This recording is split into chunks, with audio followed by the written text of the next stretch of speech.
Et si je vous disais que votre niveau de richesse future a déjà été programmé bien avant votre premier salaire, que vos croyances sur l'argent, héritées de votre famille, de votre environnement, de vos peurs, déterminent aujourd'hui vos résultats financiers? La plupart des gens ne manquent pas d'opportunités, ils manquent d'un conditionnement mental puissant. Dans ce message inspiré par Tony Robbins, vous allez découvrir comment briser les schémas limitants liés à l'argent dès le plus jeune âge, avant qu'ils ne sabotent votre avenir. Restez jusqu'à la fin, car la dernière leçon pourrait transformer votre relation à l'argent pour toujours. Leçon 1. Identifiez vos croyances invisibles sur l'argent. Tout commence par une vérité simple. Votre esprit dirige votre portefeuille. Dès notre plus jeune âge, nous sommes comme des éponges, absorbant les réflexions, les soupirs et les tensions de nos parents lorsqu'ils ouvrent une facture. Ces moments ne sont pas de simples souvenirs, ils constituent la fondation de votre thermostat financier. Si vous avez grandi en entendant que l'argent ne pousse pas sur les arbres, votre cerveau a probablement encodé l'idée que la richesse est une ressource finie, rare et inaccessible. Cette mentalité de pénurie vous pousse, une fois adulte, à saboter inconsciemment vos opportunités de gain, car une partie de vous croit qu'il est mal ou dangereux de posséder plus que nécessaire. C'est ce qu'on appelle un plafond de verre psychologique. Vous ne gagnerez jamais plus que ce que votre système de croyances autorise. Analysez les phrases célèbres qui ont bercé votre enfance. Les riches sont égoïstes ou l'argent corrompt ne sont pas des faits. Ce sont des jugements moraux déguisés en vérité universelle. Si vous associez secrètement la richesse à la malhonnêteté, votre subconscient fera tout pour vous maintenir dans la précarité afin de préserver votre intégrité morale. C'est un conflit interne épuisant. Vous voulez réussir, mais votre programme interne vous crie que réussir fera de vous une mauvaise personne. Pour briser ce cycle, vous devez traiter ces croyances comme des logiciels obsolètes. On ne blâme pas un vieil ordinateur pour sa lenteur, on remplace le système d'exploitation. Identifier ses pensées est le premier pas vers la libération. Posez-vous cette question brutale. Qu'est-ce que je crois profondément à propos de l'argent? Est-ce une source de liberté ou une source d'anxiété? Tant que vous ne rendez pas ces croyances visibles, elles agiront comme une force gravitationnelle, vous ramenant toujours au même niveau de revenus, peu importe l'énergie que vous déployez au travail. La prise de conscience est la lumière qui dissipe l'ombre de ces programmations. En écrivant ces croyances sur papier, vous les extrayez de votre identité pour en faire des objets d'étude. Vous réalisez alors que ce ne sont pas vos pensées, mais celles de vos ancêtres, de vos professeurs ou de la société. En les observant avec recul, vous regagnez le pouvoir de choisir de nouvelles vérités qui servent vos ambitions plutôt que de les freiner. Leçon 2. Remplacez la peur par la compréhension. Beaucoup de jeunes développent une relation émotionnelle négative avec l'argent, souvent marquée par le stress, la honte ou la peur de manquer. Cette aversion pousse à l'évitement. On ne regarde pas ses comptes, on ignore les lettres de la banque, on refuse de parler de salaire. Pourtant, l'argent n'est qu'un outil, totalement neutre, comme un marteau ou un scalpel. Il amplifie simplement ce que vous êtes déjà. Si vous êtes généreux, l'argent vous permettra d'aider davantage. Si vous êtes insécure, il accentuera vos angoisses. La peur naît de l'inconnu. En refusant de comprendre les mécanismes financiers, vous donnez à l'argent un pouvoir mystique et terrifiant sur votre vie. La seule façon de neutraliser cette peur est de la remplacer par une compétence technique et une éducation solide. Comprendre comment fonctionne l'investissement est le remède ultime à l'anxiété financière. Lorsque vous comprenez que l'argent peut être un employé qui travaille pour vous 24h/24, votre vision du monde bascule. Au lieu de voir chaque euro comme quelque chose à dépenser, vous commencez à le voir comme une graine capable de produire une forêt. L'éducation financière ne consiste pas seulement à mémoriser des termes techniques, c'est apprendre à décoder les règles du jeu économique. Comment créer des revenus passifs? Comment utiliser l'effet de levier?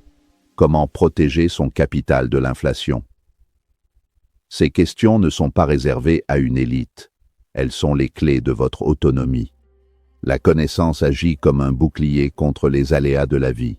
La connaissance dissout la peur car elle redonne le contrôle. Imaginez piloter un avion sans aucune formation. Chaque turbulence serait une source de panique totale. Avec la formation adéquate, la turbulence n'est qu'un paramètre à gérer. Il en va de même pour vos finances.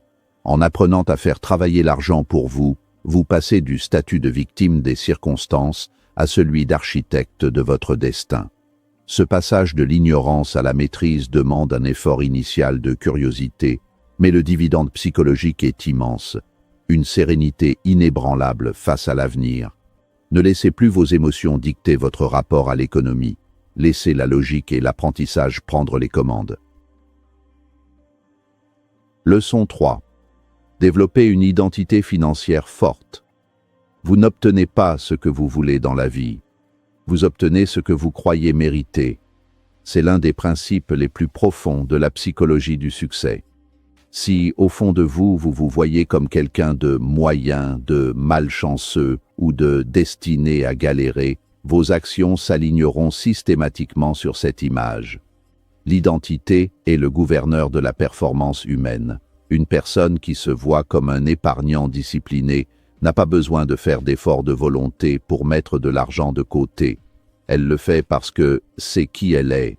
À l'inverse, si vous forcez un comportement qui contredit votre identité profonde, vous finirez toujours par craquer.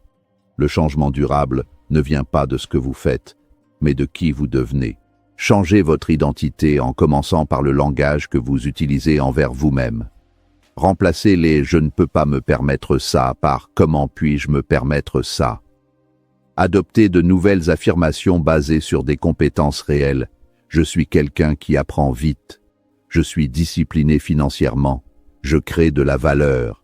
Ces phrases ne sont pas de simples slogans de pensée positive, ce sont des directives envoyées à votre cerveau pour qu'il cherche des solutions cohérentes avec cette nouvelle définition de vous-même. En vous voyant comme un créateur de valeur plutôt que comme un simple demandeur d'emploi, vous changez radicalement votre posture lors d'une négociation ou d'une vente. Votre identité influence vos décisions quotidiennes de manière imperceptible. C'est elle qui détermine si vous allez acheter ce gadget inutile ou si vous allez investir cet argent dans une formation. C'est elle qui décide si vous allez abandonner à la première difficulté ou si vous allez persévérer. Vos décisions façonnent votre avenir, mais votre identité façonne vos décisions. Pour bâtir une richesse durable, vous devez d'abord habiter mentalement la version de vous-même qui possède déjà cette richesse. Cela signifie adopter les habitudes, la rigueur et la vision à long terme des gens que vous admirez. Quand votre réalité interne change, votre réalité externe finit inévitablement par suivre, car vous ne tolérerez plus rien qui soit inférieur à votre nouveau standard. Leçon 4. Maîtrisez vos émotions face à l'argent. L'erreur financière la plus coûteuse n'est presque jamais le résultat d'un mauvais calcul mathématique ou d'un manque d'intelligence. C'est presque toujours une décision prise sous le coup de l'émotion. La peur du manque nous pousse à vendre au pire moment lors d'une chute des marchés, tandis que l'avidité nous pousse à acheter des actifs surévalués par peur de rater une opportunité, le fameux FOMO. L'impulsivité, la panique et la comparaison sociale sont les trois cavaliers de l'apocalypse financière. La richesse durable exige une chose au-dessus de tout le reste, la maîtrise émotionnelle. Si vous ne pouvez pas contrôler votre tempérament, vous ne pourrez jamais conserver votre capital sur le long terme. La comparaison est un poison particulièrement insidieux à l'ère des réseaux sociaux.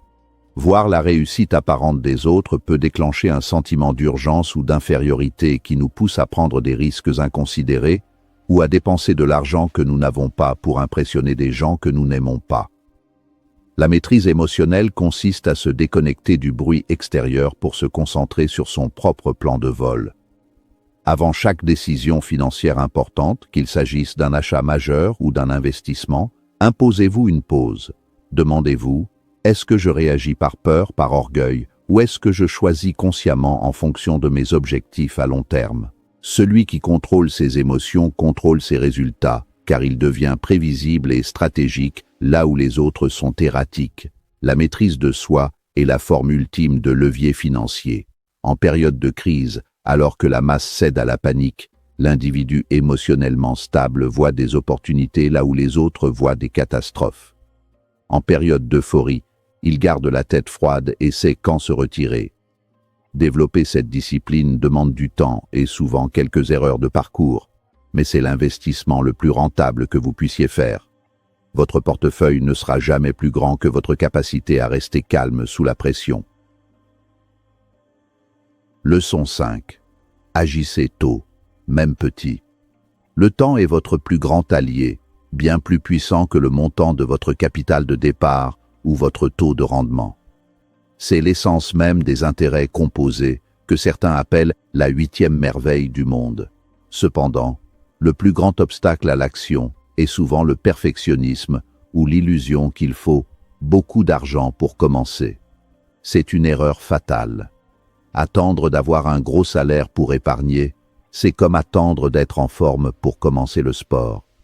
On commence pour devenir, on n'attend pas d'être pour commencer. Commencer petit, même avec quelques dizaines d'euros, déclenche un processus psychologique puissant. Vous passez du statut de consommateur à celui d'investisseur. Prenez l'habitude d'épargner et d'investir systématiquement 10% de ce que vous gagnez, peu importe la somme. Ce geste n'est pas seulement financier, il est symbolique. Vous vous payez en premier. En investissant régulièrement, même de petites sommes, vous lissez les risques et vous construisez une discipline de fer. Parallèlement, utilisez votre temps pour développer une compétence à forte valeur ajoutée. Votre capacité à générer des revenus est votre premier actif. Ce ne sont pas les grandes actions héroïques ou les coups de chance occasionnels qui changent une trajectoire de vie, mais l'accumulation silencieuse et répétée de petites décisions judicieuses prises jour après jour, année après année. Plus tôt vous commencez, plus la croissance composée travaille pour vous de manière exponentielle. Le temps agit comme un multiplicateur. Une somme modeste investie à 20 ans aura un impact bien plus massif sur votre retraite qu'une somme 5 fois plus grande investie à 45 ans. L'inaction est le coût d'opportunité le plus élevé que vous puissiez payer. N'attendez pas d'avoir toutes les réponses ou que le marché soit parfait. Le marché ne sera jamais parfait et vous n'en saurez jamais assez. L'action est la meilleure forme d'apprentissage. En mettant un pied dans l'engrenage de la création de richesses dès aujourd'hui, vous offrez à votre futur vous le plus beau des cadeaux, la liberté de choisir. Briser les schémas limitants liés à l'argent n'est pas une question de chance. C'est une décision consciente. Décidez aujourd'hui de réécrire vos croyances, maîtriser vos émotions, construire une identité puissante, agir tôt et intelligemment. La richesse commence dans l'esprit avant d'apparaître sur votre compte bancaire. Si ce message vous a ouvert les yeux, partagez-le avec quelqu'un qui doit entendre cela. Et souvenez-vous, votre futur financier ne dépend pas de votre passé. Il dépend des décisions que vous prenez maintenant.